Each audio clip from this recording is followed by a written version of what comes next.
Hello friend, आपका स्वागत है आपके अपने यूट्यूब चैनल ऑनलाइन शिक्षण पर। दोस्तों, आज से आपका मैराथन स्टार्ट हो गया है, तो आप लोग बिल्कुल धमाल मचाइए।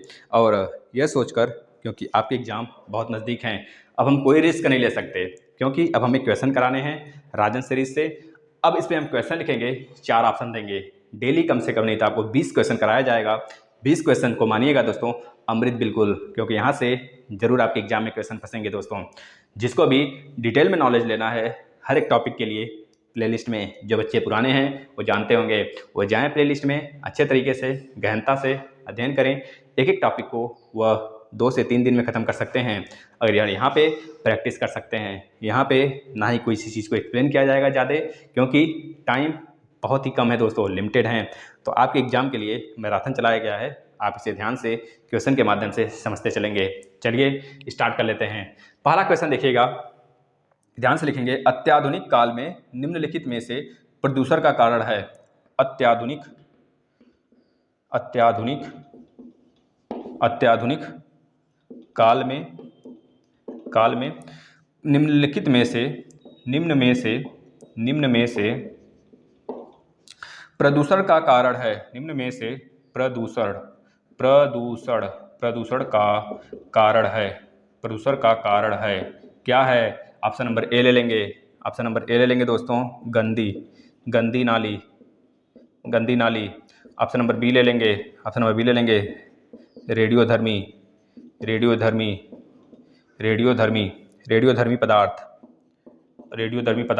ऑप्शन नंबर सी ले लेंगे दोस्तों आप लोग, ध्वनि ले लेंगे। ऑप्शन नंबर डी ले लेंगे दोस्तों आप लोग, धुआं। तो बताइए फटाफट, मेरे शेर नहीं हो। इसमें राइट आंसर क्या हो जाने वाला है? अत्याधुनिक काल में निम्न में से प्रदूषण का कारण क्या है? तो बताइए, क्या गंदी नाली है, क्या रेडियोधर्मी पदार्थ है, कि ध्वनि है, कि धुआं है? दोस्तों तुरंत बताएंगे। आपको पता, आप लोग को लग रहा होगा गंदी नाली है, नहीं, यहाँ पे पूछा क्या गया है अत्याधुनिक काल में, मॉडर्न अगर पीरियड में देखा जाए दोस्तों तब की बात कर रहा है। तो याद रखेंगे रेडियोधर्मी पदार्थ हैं। रेडियोधर्मी पदार्थ आप लोग समझ रहे होंगे, रेडियोधर्मिता के बारे में बिल्कुल डिस्कस किया गया है आपको। इसमें अल्ट्रावायलेट रेज वगैरह भी आ जाते हैं, उससे बने सामग्रियां हो जाती हैं, तो आप याद करेंगे दोस्तों। चलिए नेक्स्ट क्वेश्चन की तरफ चलते हैं। नेक्स्ट क्वेश्चन फटाफट आप आंसर देंगे दोस्तों। नेक्स्ट क्वेश्चन ध्यान से देखेंगे, एक क्वेश्चन लिखेंगे, एक क्वेश्चन फिर इरेज करेंगे आपसे। प्रदूषण को नियंत्रित किया जा सकता है। प्रदूषण को नियंत्रित किया जा सकता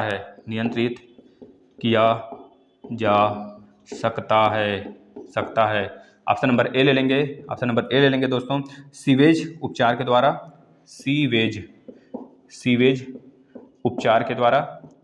उपचार के द्वारा। ऑप्शन नंबर बी ले लेंगे दोस्तों,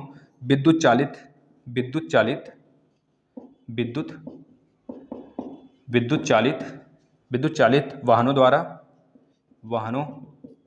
द्वारा। फटाफट आप लोग आंसर देते रहिए। ऑप्शन नंबर सी ले लेंगे, परमाणु बम को रोककर, जो परमाणु बम होते हैं उनको रोककर, परमाणु बम को रोककर। परमाणु बम किस पे काम करते हैं? नाभिक के संलयन पर कि नाभिक के विखंडन पर? कौन बता देगा? नाभिक के संलयन होता तो हम हाइड्रोजन बम की बात कर लेते हैं। यहाँ पे नाभिक परमाणु बम है तो हम बात करेंगे किसका? बताइए किसका बात करेंगे दोस्तों? नाभिकीय संलयन का बात करेंगे। परमाणु बम नाभिकीय संलयन पे काम करता है, ना कि नाभिकीय विखंडन पर। नाभिकीय विखंडन पर आपका हाइड्रोजन बम काम करता है दोस्तों, है ना, याद रखेंगे। इसके बाद आ गया डी, ऑप्शन नंबर डी ले लेंगे आप लोग। इसमें से इनमें सभी बताइए क्या इसका राइट आंसर हो जाएगा दोस्तों? सभी हैं क्या? प्रदूषण को नियंत्रित किया जा सकता है सीवेज उपचार द्वारा। बिल्कुल सही तो है, सीवेज को ढक देते हैं लोग। इसका विद्युत चालित वाहनों द्वारा, जो विद्युत चालित वाहन है अगर वह चलाया जाए तो हमारे यहाँ प्रदूषण कम होंगे, धुएं धक्कड़ कम निकलेंगे, तो प्रदूषण कम होंगे कि नहीं? तो यह भी सही है। परमाणु बम को रोक कर दोस्तों, परमाणु बम हमला अगर हो जाए तो कई सालों तक कल जैसे कि अभी देख रहे होंगे 1945 में हुआ था ना, नागासाकी हिरोशिमा पे बम हमला किया गया था ना परमाणु बम का। अभी तो लोग भुगत रहे हैं, लूले लंगड़ सब वहाँ पे जन्म लेते हैं बच्चा, ठीक है ना। तो याद रखेंगे तीनों कारण सही है, तीनों को अगर रोकेंगे तो हमारा प्रदूषण क्या हो गया? नियंत्रित होगा। क्वेश्चन नंबर 3 की तरफ देखेंगे। निम्न में से ऊर्जा अपशिष्ट है।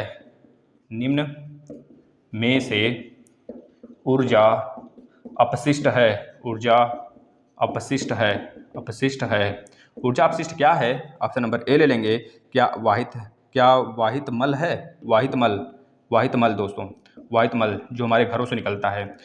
ऑप्शन नंबर बी ले लेंगे, ताप, ताप ध्वनि, ताप ध्वनि, रेडियो एक्टिव अपशिष्ट, रेडियो एक्टिव अपशिष्ट, रेडियो एक्टिव, एक्टिव अपशिष्ट, अपशिष्ट, अपशिष्ट दोस्तों, क्या यह है? रेडियो एक्टिव अपशिष्ट है क्या?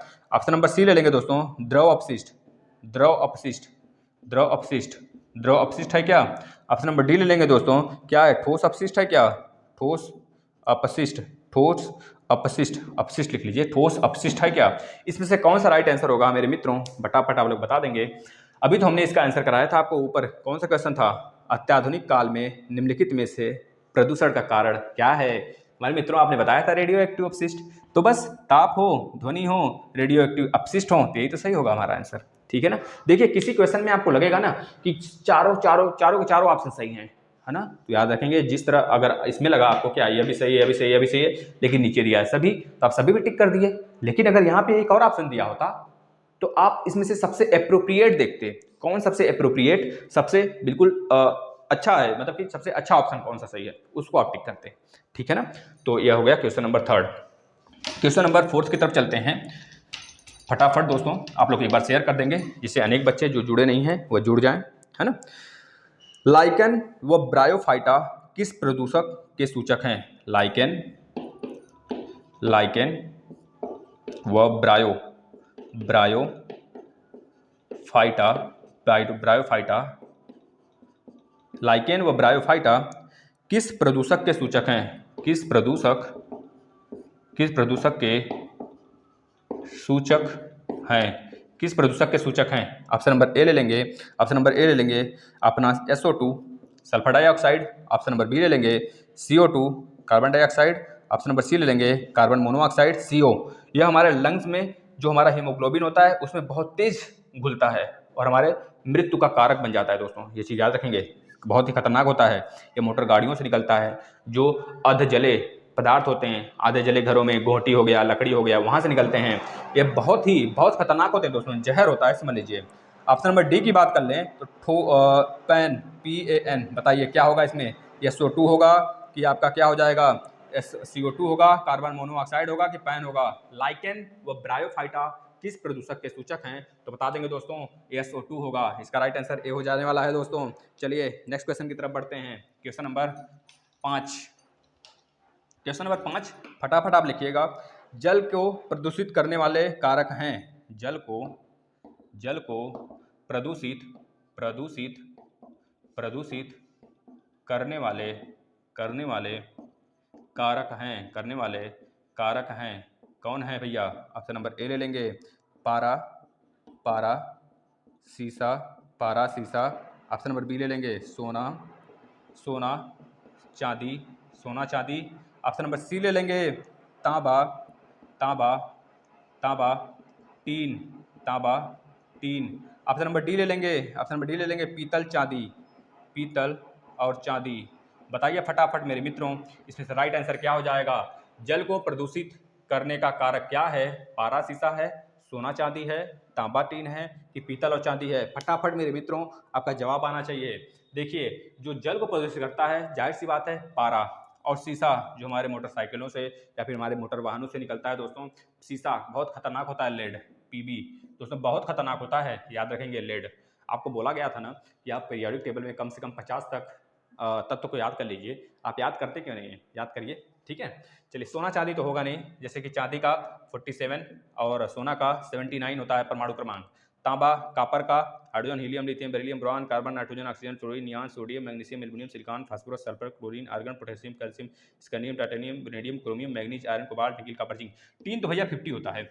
कापर का जोड़ लीजिए, बीच में आया होगा, भूल गए होंगे, है ना, तो जोड़ लीजिएगा अपने से, याद करेंगे तो हो जाएगा। क्वेश्चन नंबर नेक्स्ट देखते हैं दोस्तों, क्वेश्चन नंबर 6 के थ्रू चलते हैं। मोटर वाहन प्रदूषण कम करने का उपाय है। मोटर वाहन प्रदूषण जो है उसको कम करने का उपाय क्या है? जो मोटर वाहन के प्रदूषण होते हैं, मोटर वाहन प्रदूषण को कम करने का उपाय क्या है? ऑप्शन नंबर ए ले लेंगे, इसमें लिखा हुआ है मोटर वाहनों के इंजन के डिजाइनों में सुधार। उसके डिजाइन में क्या सुधार किया जा सकता है दोस्तों? मोटर इंजन के डिजाइनों में सुधार, जैसे हमने आपको बताया था, हमने आपको एक चीज़ बताया था, BS6 इस समय मोटर इंजन चल रहा है, भारत स्टेज 6, जो बच्चा पढ़ा होगा जानता होगा डिटेल से क्लास। तो याद रखेंगे डिजाइन में, मोटर इंजन के डिजाइन में सुधार। ऑप्शन नंबर बी ले लेंगे दोस्तों, ऑप्शन नंबर बी ले लेंगे आप लोग। सीएनजी तथा एलपीजी जैसे इंजनों का उपयोग, सीएनजी कंप्रेस नेचुरल गैस और LPG liquid pipe petroleum gas जैसे इंजनों का यूज करके। ऑप्शन नंबर सी ले लेंगे दोस्तों, ऑप्शन नंबर सी ले लेंगे। मोटर वाहनों का समुचित रख रखाव, मोटर वाहन, अगर मोटर वाहन का आप सर्विसिंग करवाते रहते हैं तब भी प्रदूषण कम होगा। मोटर वाहन का समुचित रख रखाव या फिर इसमें से सभी। ऑप्शन नंबर डी है सभी। बताइए क्या होगा ऑप्शन नंबर, बताइएगा इसका। देखिए मोटर वाहन प्रदूषण को कम करने का उपाय तो सभी हैं, यह भी है डिजाइन में परिवर्तन करके, तभी तो भारत स्टेज 2020 अप्रैल से 6 आ चुका है। आप याद रखेंगे सीएनजी एलपीजी वाले से इंजन का उपयोग करके, क्योंकि प्रदूषण कम होते तो हैं लेकिन नाम मात्र का होता है। याद रखेंगे मोटर वाहन के समुचित रख रखाव यानी कि उसकी सर्विसिंग पे ध्यान देकर, यानी कि ऑप्शन नंबर डी आपका राइट हो जाएगा, ऑप्शन नंबर डी राइट हो जाएगा। चलिए नेक्स्ट क्वेश्चन की तरफ बढ़ते हैं। मरुस्थल बनने का मुख्य कारण क्या है? कौन बताएगा? फटाफट आप लोग बताइए। मरुस्थल बनने का कुछ कारण बता दीजिए, कारण, मुख्य कारण क्या है? देखिए मरुस्थल बनने का मुख्य कारण क्या है? मरुस्थल बनने का मुख्य कारण क्या है? ऑप्शन नंबर ए ले लेंगे, ऑप्शन नंबर ए ले लेंगे वन रोपड़। ऑप्शन नंबर बी ले लेंगे, ऑप्शन नंबर बी ले लेंगे वन आरोपण। वनारोपण कर सकते हैं या फिर वन आरोपण, दोनों अलग अलग भी लिख सकते हैं। ऑप्शन नंबर सी ले लेंगे दोस्तों जलमग्न, ये तो कदाचित नहीं होगा, जलमग्न। ऑप्शन नंबर डी क्या ले लेंगे दोस्तों? अधिक कटाई क्या हो सकता है? बताइए फटाफट। मरुस्थल बनने का मुख्य कारण क्या है? वन रोपण है, वन आरोपण है, जलमग्न है, अधिक कटाई है, क्या है इसमें से? इसका आंसर आप बता देंगे दोस्तों, वन आरोपण है। क्या है दोस्तों? अगर मरुस्थल बनने का एक कारण अगर देख लिया जाए तो वन आरोपण हो जाएगा, क्योंकि वन रोपण तो ठीक है, वन आरोपण क्या मतलब कि वन को कटना। बताइए वन को अगर न बनाया जाए, न अगर संरक्षित किया जाए तो क्या होगा? मरुस्थल ही तो बनेगा दोस्तों। अगर हम खेत को कई दिन तक छोड़ दें तो वहाँ पे देखेंगे जो हमारे खेत होते हैं दोस्तों, वहाँ पे वो ऐसी मिट्टी आ जाएगी जैसे लगेगा कि चाल दिया है किरौना उसे। मतलब जो छोटे छोटे हमारे कीट पतंगे होते हैं, इंसेक्ट्स होते हैं, वो क्या करते हैं भैया? चाल देते हैं मिट्टी को। वैसी मिट्टी को बोलते हैं नमकीन मिट्टी, है ना, उसमें फसल थोड़े होते हैं।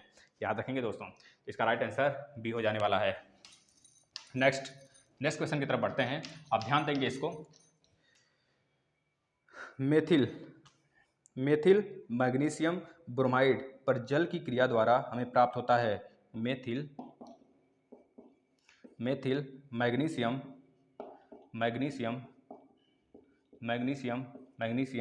ब्रोमाइड, मेथिल मैग्नीशियम ब्रोमाइड पर जल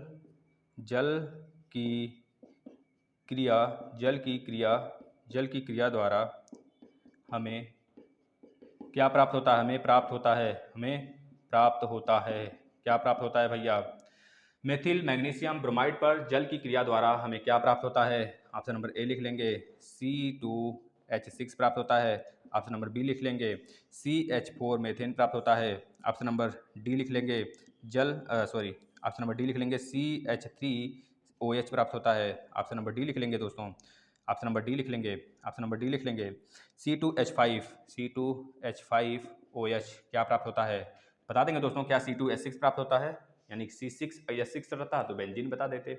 CH4 मेथेन होता है, CH3OH प्राप्त होता है कि मेथिल एल्कोहल प्राप्त होता है, एथमेथ। C2H5OH मेथिल एल्कोहल होता है दोस्तों, काफ़ी खतरनाक होता है। तो मेथिल मैग्नीशियम ब्रोमाइड पर जल की क्रिया द्वारा क्या प्राप्त होता है? अगर आपको पता होगा ब्रोमीन, यानी कि क्या होता है आपका जो हैलोजन ग्रुप होता है उसे क्या बोलते हैं दोस्तों? फ्लोरीन, ब्रोमीन, आयोडीन, एंटोस्टिटीन, मतलब कि fluorine, chlorine, bromine, iodine, eighty. याद रखेंगे दोस्तों, इसका राइट आंसर आपका हो जाने वाला भैया C2H6 प्राप्त होता है। राइट आंसर ये होगा। आपको रिएक्शन कराया गया था, जो बच्चे देखे होंगे स्टार्टिंग से उनको पता होगा, नहीं देखे होंगे तो देखिए भैया, बहुत ज़रूरी है। यहाँ पे सिर्फ और सिर्फ क्वेश्चन कराए जाएंगे, यही डायरेक्ट क्वेश्चन आपके एग्जाम में आएंगे, 100% आएंगे दोस्तों। नेक्स्ट क्वेश्चन का जवाब देंगे आप। कौन सा सूत्र एल्केन को प्रकट करता है? कौन सा सूत्र एल्केन को, एक मिनट दोस्तों, इसमें राइट आंसर आपका बेटा C2H6 नहीं होगा, यह CH4 होगा, मेथेन होगा बेटा। इसको राइट कर लीजिएगा आप लोग, इसको राइट कर लीजिएगा। मेथिल मैग्नीशियम ब्रोमाइड पर जल क्रिया द्वारा, इसमें गलत दे रखा है, ठीक है ना, आपके सीरीज में गलत दे रखा है। इसका राइट आंसर बी होगा, न कि ए होगा, ठीक है। इसका रिएक्शन किए थे हमको याद है। इसका राइट आंसर आपका CH4 होगा बेटा, ए नहीं होगा, इसको याद रखिएगा। 100% बोल रहे हैं, CH4 लगाइएगा, मेथेन। नेक्स्ट क्वेश्चन को देखेंगे। कौन सा सूत्र एल्केन को प्रकट करता है? कौन सा सूत्र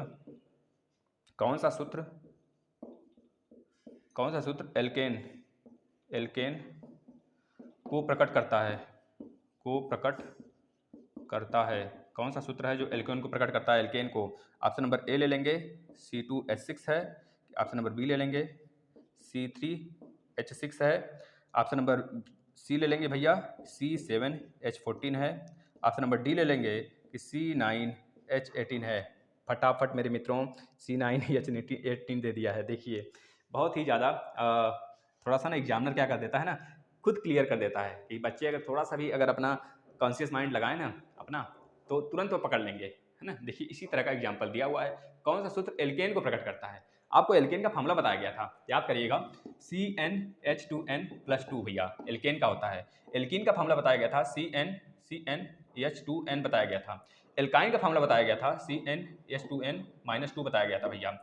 एल्केन का मतलब संतृप्त हाइड्रोकार्बन जिसमें एकल बंध होते हैं, और एल्काइन का मतलब होता है असंतृप्त हाइड्रोकार्बन जिसमें डबल बंध और ट्रिपल बंध बनते हैं। तो यही तो एक दिख रहा है हमें, C2 मतलब अगर N की वैल्यू 2 रख दें तो पता है आपको, यहाँ पे 2 होगा और यहाँ पे 2 दूनी 4, 2 6, तो यह 6 हो जाएगा।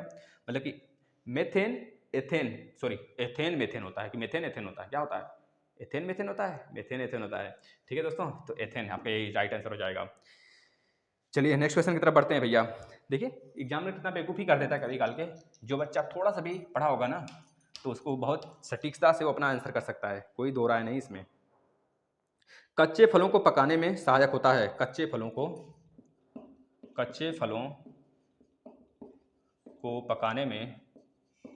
पकाने में सहायक होता है। ऑप्शन नंबर ए ले लेंगे, क्या सहायक होता है? एथिलीन। ऑप्शन नंबर बी ले लेंगे, मेथेन। ऑप्शन नंबर सी ले लेंगे, एथेन नहीं है, एथेन।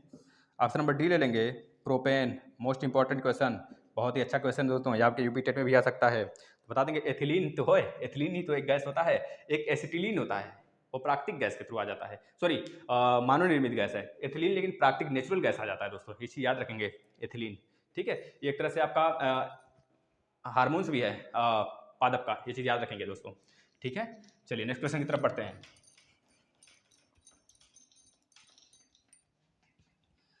नेक्स्ट क्वेश्चन देखिएगा, यूरिया का संश्लेषण होता है, अच्छा बताएंगे हमारे प्रयोगशाला में, भारत की प्रयोगशाला में सबसे पहले किस रासायनिक पदार्थ का प्रयोग किया गया था? यूरिया किया गया था। यूरिया का फार्मूला क्या होगा? CH2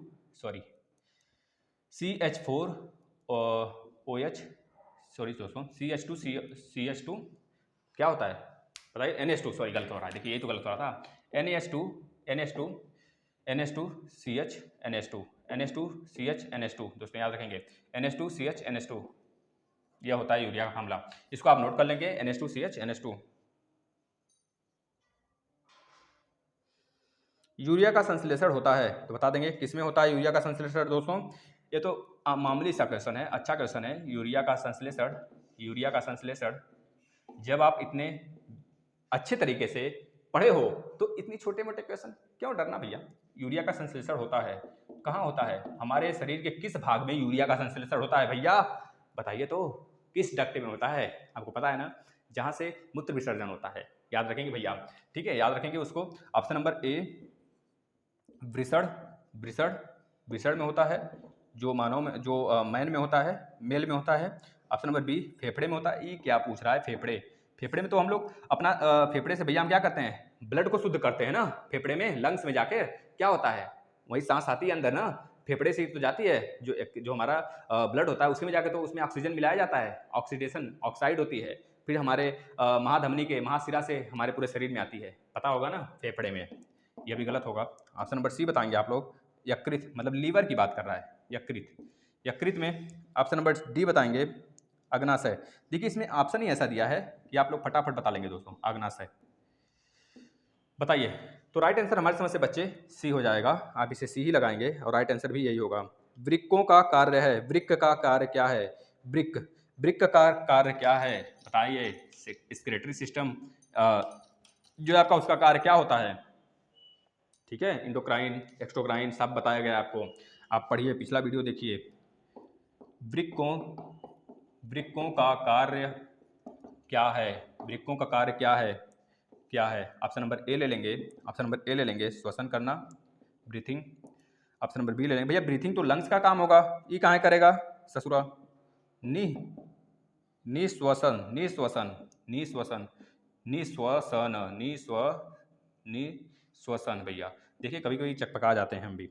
ऑप्शन नंबर सी ले लेंगे, उत्सर्जन, उत्सर्जन, उत्सर्जन। क्या है कि दिमाग में इतना भरा होता है दोस्तों ना कि चपकाना तो जाहिर सी बात है, चपका ही जाएंगे। ऑप्शन नंबर डी लिखिए, क्या हो जाएगा, पाचन, पाचन। दोस्तों बताइए इसमें क्या होगा, वृक्कों का कार्य क्या होता है, उत्सर्जन ही तो करना होता है, श्वसन करना होगा, देखो बना रहा है एग्जाम में। निश्वसन, ये क्या होता है, हटाइए। पाचन, पाचन किसका काम होता है, सबसे पहले पाचन कहाँ स्टार्ट होता है, कार्बोहाइड्रेट का, मुख से स्टार्ट होता है। आप एक काम करेंगे, मुख में, मुख में कितने प्रकार के आपके एंजाइम जो पाए जाते हैं उसको बता देंगे। और वृक्क मतलब पेट में, मतलब कि आपके छोटी आंत में जो आपका खाना पचता है भैया, जहाँ पूरी तरीके से खाना पचता है, वहाँ पे कौन एंजाइम पाए जाते हैं, इसको बता देंगे आपका। मतलब हार्मोन्स, कौन से हार्मोन्स या फिर एंजाइम, एंजाइम पाए जाते हैं उसको बता देंगे दोस्तों। फटाफट सारे बच्चों का आंसर आना चाहिए वीडियो खत्म होते ही दोस्तों, याद रखेंगे। इसका राइट आंसर उत्सर्जन हो जाएगा, याद रखेंगे। नेक्स्ट, नेक्स्ट क्वेश्चन की तरफ बढ़ते हैं दोस्तों, याद रखेंगे आप। नेक्स्ट क्वेश्चन की तरफ बढ़ते हैं हम। हाँ बताइएगा आप लोग दोस्तों। विलियम हार्वे किसका खोज किए थे, किस खोज के लिए प्रसिद्ध हैं, विलियम हार्वे किस खोज के लिए प्रसिद्ध हैं भैया, विलियम हार्वे किस खोज के लिए प्रसिद्ध हैं, कौन बताएगा मेरे साथियों, बताइए। William Harvey, William Harvey, Harvey किस खोज के लिए, किस खोज के लिए, किस खोज के लिए, किस खोज के लिए प्रसिद्ध हैं, किस खोज के लिए प्रसिद्ध हैं भैया, बताइए। ऑप्शन नंबर ए ले लीजिए, ऑप्शन नंबर ए ले लीजिए आप लोग, ऑप्शन नंबर ए ले लीजिए, श्वसन। ऑप्शन नंबर ए ले लीजिए, गलत हो जाएगा, हृदय, हृदय ले लीजिए, नहीं तो पकड़ में ज़्यादा अगर साधारण दे देगा ना, क्योंकि एग्जामिनर यही करता है भैया, आप में बहुत टफ नहीं देगा ऑप्शन, ऑप्शन बहुत ही शानदार ऑप्शन देगा जो आप पहचान लोगे तुरंत, ठीक है ना। थोड़ा सा अगर आप एलिमिनेटरी विधि अपनाओगे ना, एलिमिनेट करने का, तो आराम से पहचान जाओगे। ठीक है, इसमें दिया है विलियम हार्वे किसकी किस खोज के लिए प्रसिद्ध हैं, तो क्या हृदय के लिए हैं, या फिर आपका भैया स्पंदन के लिए हैं, स्पंदन के लिए हैं। ऑप्शन नंबर सी लिखेंगे आप लोग, क्या पाचन के लिए हैं, पाचन के लिए हैं। ऑप्शन नंबर डी लिखेंगे आप लोग कि रक्त परिसंचरण के लिए हैं, रक्त परिसंचरण, परिसंचरण के लिए, किसके लिए हैं बताइए, बताइए तो बताइए। विलियम हार्वे किस लिए जाने जाते हैं, रक्त परिसंचरण के लिए, हृदय के लिए, स्पंदन के लिए, पाचन के लिए। दोस्तों ये तो नाम से पता चल रहा है भैया, विलियम हार्वे को रक्त परिसंचरण के लिए तो जानते हैं, बताइए भैया, यही तो होता है रक्त परिसंचरण का, यही कारण बताए थे विलियम हार्वे, है ना, याद रखेंगे भैया। नेक्स्ट क्वेश्चन की बात कर लेते हैं दोस्तों, बताएंगे आप लोग। नेक्स्ट क्वेश्चन, निम्न में से कौन पूरे शरीर को रक्त की आपूर्ति हृदय से करवाता है, बस वही है, हमने बताया है अच्छे से, इसका चित्र बना के भी बताया आपको। निम्न में से, निम्न में से कौन रक्त का परिसंचरण, परिसंचरण पूरे शरीर में, पूरे शरीर में, पूरे शरीर में करवाता है या फिर करता है, में करता है, बताइए। ऑप्शन नंबर ए ले लीजिए, ऑप्शन नंबर ए ले लीजिए भैया आप लोग, ऑप्शन नंबर ए ले लीजिए, पेशियां, पेशियां, क्या पेशियां करेंगी ऐसा, बताइए। पेशियों का और कोई काम नहीं है, पेशियां तो मैकेनिकल का काम करती हैं ना भैया। पेशियां के बाद धमनियां, धमनियां, धमनियाँ दोस्तों, याद रखेंगे धमनियाँ। धमनियाँ के बाद आप याद रखेंगे तंत्रिकाएँ। नर्वस सिस्टम करेंगे ये काम। वाह, नर्वस सिस्टम का मतलब और कोई काम नहीं रह गया है, सिर्फ यही आके करे। नर्वस सिस्टम अगर ये सब करने लगा, सोचने का काम कौन करेगा बताइए? सोचने का काम क्या नाक कान मुंह करेगा भैया?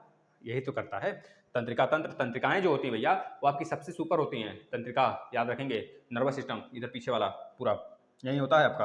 आप क्या बोलते हैं, मेडुला, मेडुला ऑब्लांगेटा, जो पश्च मस्तिष्क का भाग होता है, याद रखेंगे। Option number D, option number D बता देंगे भैया, ऑप्शन नंबर डी बता देंगे आप। सिराएं, सिराएं, सिराएं, बताइए। सीरा मतलब वही आपका वेंस की बात कर रहा है। बताइए धमनियाँ होगा इसका आंसर ना बेटा, धमनियाँ।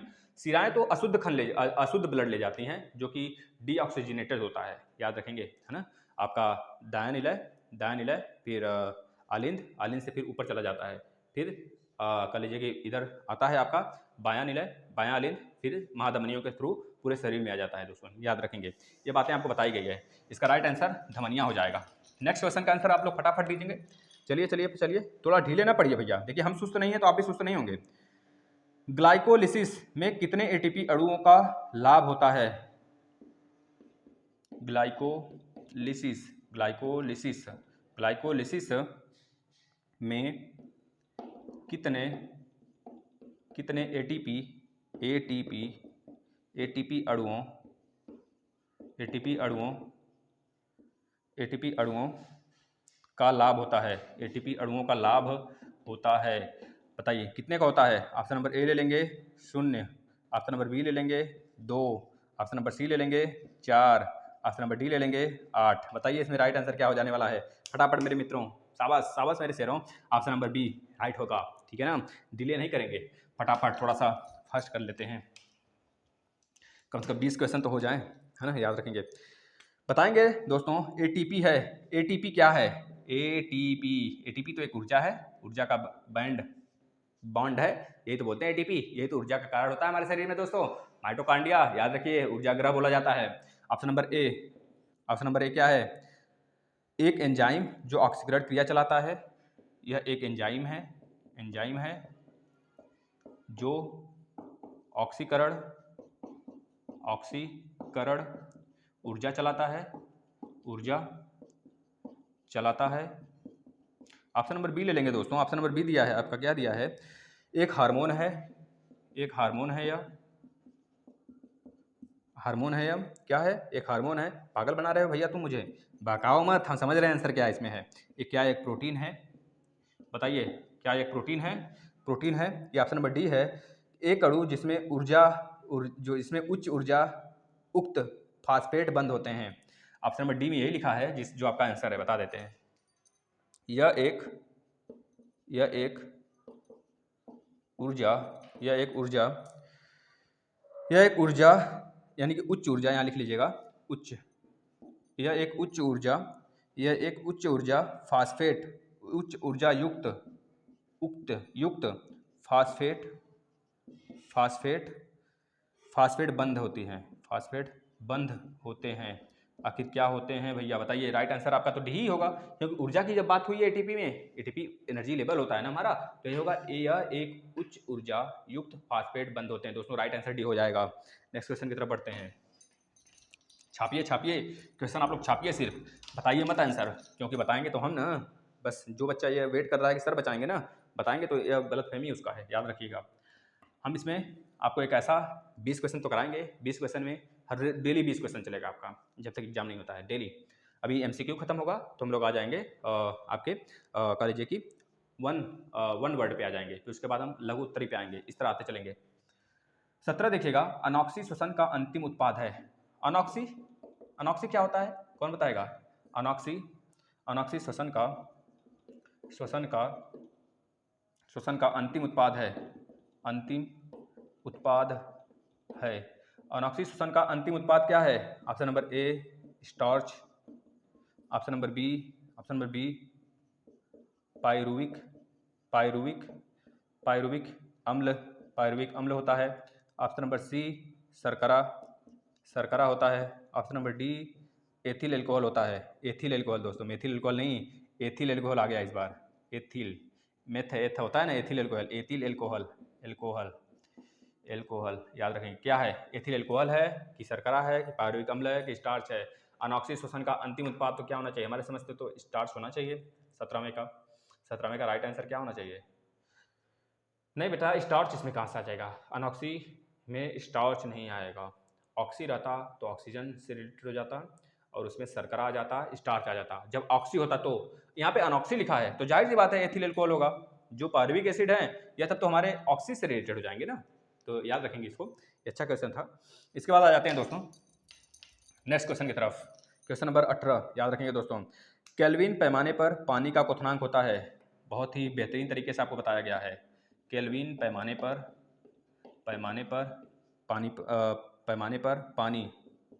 पानी का क्वथनांक होता है। पानी का क्वथनांक होता है, क्या होता है? ऑप्शन नंबर ए ले लेंगे 373 kelvin, 373 kelvin. Option number B ले लेंगे 273 केल्विन। ऑप्शन नंबर सी ले लेंगे 100 kelvin, 100 kelvin. Option number D ले लेंगे 230 केल्विन। बताइए इसका राइट आंसर क्या हो जाने वाला है? सबके सामने झलक रहा है, आपको पता है 273 प्लस 100 373 भैया 100 डिग्री पे टेम्परेचर मतलब पानी उबलने लगता है 100 डिग्री सेंटीग्रेड पर, 100 डिग्री सेंटीग्रेड पर। तो पता है आपको सेंटीग्रेड, 1 सेंटीग्रेड बराबर होता है केल्विन, सॉरी सही तो है ना, केल्विन प्लस, एक मिनट बेटा, मतलब केल्विन में जो मान होता है आपका सेंटीग्रेड प्लस 273 होता है। तो सेंटीग्रेड अगर 100 पे उबल रहा है तो 100 प्लस 273, 373 आपका राइट आंसर हो जाएगा भैया। केल्विन पैमाने पर पानी का क्वथनांक 373 होगा, ठीक है ना। आपको फॉर्मूला बताया गया है ना, भूलिएगा मत। C/9 F, एक मिनट, C/5 F माइनस 32 बटे 9 इक्वल टू K माइनस 273 बटे 5। यह फॉर्मूला आपको याद होगा भैया, इसको भूलिएगा नहीं आप लोग, इसको याद रखिएगा। लास्ट क्वेश्चन, नहीं एक क्वेश्चन इसके बाद रह जाएगा। और दो वस्तुओं के ताप में 63 डिग्री सेंटीग्रेड का अंतर है। दो वस्तुओं के ताप में 63 डिग्री सेंटीग्रेड का अंतर है। तो केल्विन पैमाने पर यह अंतर होगा, केल्विन पैमाने पर यह अंतर होगा। केल्विन पैमाने पर यह अंतर क्या होगा भैया, बताइए। केल्विन पैमाने पर यह अंतर क्या होगा? केल्विन पैमाने पर यह अंतर क्या होगा? ऑप्शन नंबर ए लिखिए 63 होगा, ऑप्शन नंबर बी लिखिए 304 होगा, ऑप्शन नंबर डी लिखिए 35 होगा, ऑप्शन नंबर सी के बाद डी लिखिएगा 433 के होगा, 433 के होगा, 35 के होगा, 304 के होगा, 63 के होगा। यह आपके लिए छोड़ रहे हैं, आपको फॉर्मूला बता देते हैं। C/5 equal to F minus 32 बटे 9 इक्वल टू K माइनस 273 बटे 5। इसी पे लगेगा, आप लोग लगा के आंसर बता देंगे भैया। चलिए लास्ट क्वेश्चन की तरफ बढ़ते हैं। आज का लास्ट क्वेश्चन क्या होगा भैया आपका? अंगीठी पर पतीली में पानी भरकर रख देने से पानी गर्म हो जाता है, इसका कारण बताना है। अंगीठी पर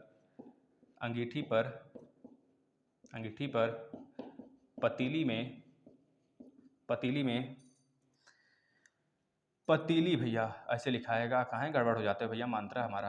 अंगीठी पर पतीली में पानी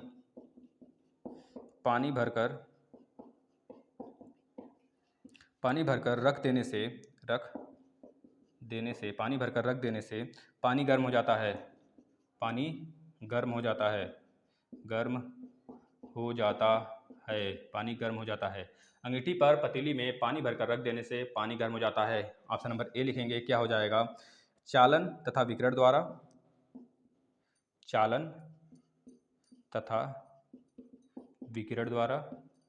विकिरण मतलब रेडिएशन। ऑप्शन नंबर बी लिख लेंगे। पागल बना रहे हो क्या? विकिरण द्वारा पतीली में पानी गर्म होगा, गलत काटो इसे तुरंत। ऑप्शन नंबर बी संवहन तथा विकिरण द्वारा। ऑप्शन नंबर सी लिखेंगे चालन तथा संवहन द्वारा।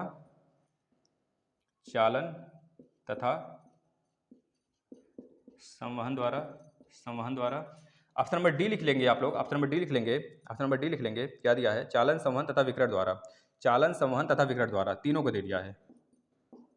चालन, संवहन तथा विकिरण, विकिरण, इसमें एक और ऑप्शन लिख लीजिए आप लोग, विकिरण, और लिख लीजिए वाष्पीकरण, वाष्पीकरण। देखिए इसमें दो क्वेश्चन आपको बता देंगे। अगर अंगीठी पर पतीली में पानी भरकर रख दिया गया है गर्म होने के लिए, तो जाहिर सी बात है दोस्तों, वो चालन द्वारा और संवहन द्वारा, चालन द्वारा और संवहन द्वारा ही गर्म होगा, ये चीज़ याद रखेंगे। लेकिन अगर बोला जाता है कोई टेबल है, इस टेबल पर चाय में हम क्या करते हैं भैया, चाय में